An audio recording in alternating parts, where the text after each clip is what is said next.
सदियों से दुनिया उन महान विजेताओं को याद करती आई है जिन्होंने इतिहास को आकार दिया, लेकिन आज हम एक भूले हुए नायक को सामने लाएंगे। एक ऐसा राजा जो उमैयाद साम्राज्य जैसी एक महान शक्ति के खिलाफ खड़ा हुआ, एक युद्ध जिसने भारत का भविष्य तय किया, और वह राजा जिसने साबित किया कि इन्वेडर्स ने गलत जगह हाथ डाला। यह है नागभट्ट प्रथम की कहानी और वह युद्ध जिसने इतिहास बदल दिया। 8वीं सदी का विश्व साम्राज्यवादी शक्तियों द्वारा संचालित था। उमैयाद खलीफत जो 661 ईस्वी में स्थापित हुई थी, अपने क्षेत्रफल के हिसाब से सबसे बड़े साम्राज्यों में से एक बन चुकी थी। दमिश्क उनकी राजधानी थी और उनका साम्राज्य पश्चिम में स्पेन से लेकर पूर्व में सिंध तक फैला हुआ था।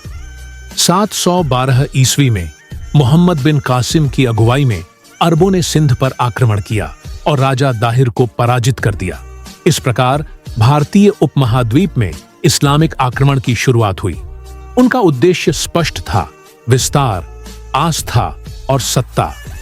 सिंध के कब्जे के बाद अरबों की नजरें भारत के अन्य हिस्सों पर थीं और फिर उनका सामना हुआ गुर्जर प्रदेश, अब राजस्थान के एक राजा से। नागभट्ट प्रथम का जन्म एक साम्राज्य में नहीं हुआ था।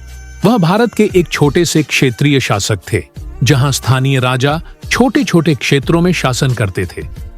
वह गुर्जर प्रतिहार वंश से थे, वह वंश जो बाद में भारतीय इतिहास में एक महान शक्ति बनने वाला था।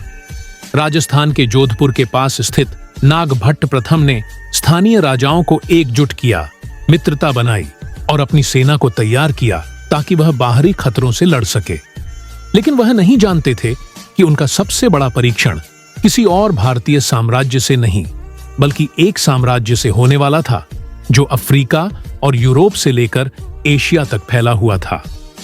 725 ईस्वी के आसपास उमैयाद सेना अब जुनेद अल-मुर्री के नेतृत्व में पश्चिमी भारत में एक नया आक्रमण शुरू करती है।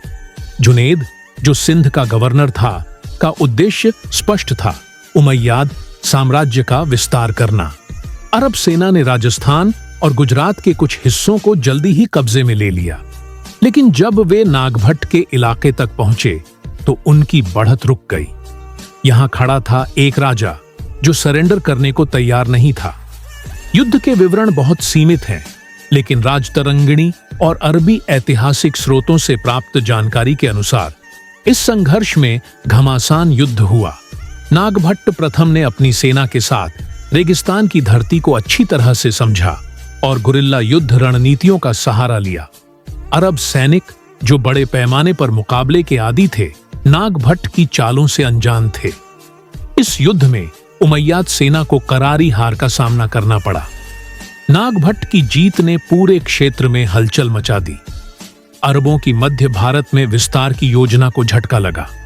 हालांकि सिंध अरबों के पास रहा, लेकिन भारत के अन्य हिस्सों में उनका साम्राज्य फैलने से रुक गया।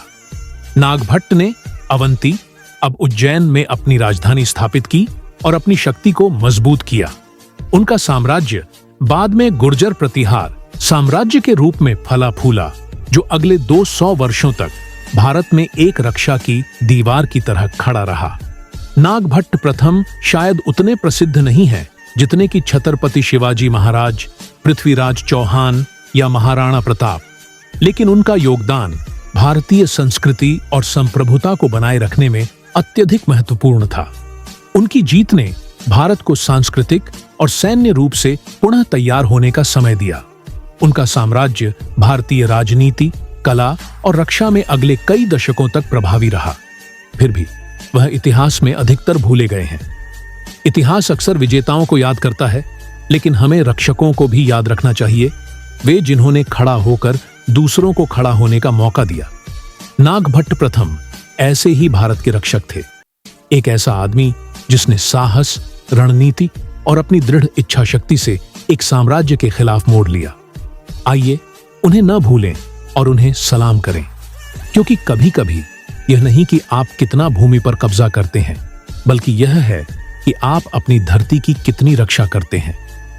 अगर आपको यह साहस और प्रतिरोध की कहानी पसंद आई हो तो लाइक, शेयर और सब्सक्राइब करें और भी ऐतिहासिक कहानियों के लिए हमारे चैनल को फॉलो करें।